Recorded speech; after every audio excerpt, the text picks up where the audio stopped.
నాయనా ఏమైంది తల్లి? మా ఆయన రోజు గొడవేసి కొడుతున్నాను నాయనా. నేను ఇంటికి వచ్చేస్తాను నాయనా. నువ్వు ఇంటికొచ్చి తిరిగినంత మాత్రాన వాళ్ళు మార్పు రాదమ్మా. వేస్తాను మాస్టర్ ప్లాన్. డే 1.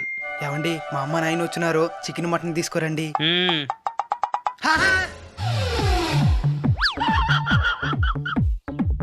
డే 2.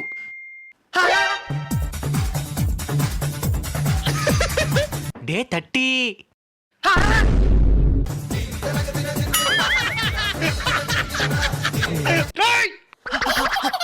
ఇంకెప్పుడు పోతారా మీ ఇంటికా? మేం పాం. పారా ఎవరు సంపాదించేసేది మీకు? అయితే ఒకటి చెయ్యి, పోతాం. ఏంటదే? మా అమ్మాయి ఇంక ఇప్పుడు గొడవేనని నీ మీద ఒట్టే. నా మిందొట్టు ఇంకో గొడవ అయ్యాను. మీ ఇంటికి పోనండి రా సామా. అట్లుంటది మనతోని. కేసులు విడాకులు కాదు, సంవత్సరం రోజులు ఇంట్లోనే ఉండి చంపేస్తాం. ఐడియా ఎటుందా? ఫాలో అయిపోండి. మీ అభిప్రాయాన్ని కామెంట్ చేయండి.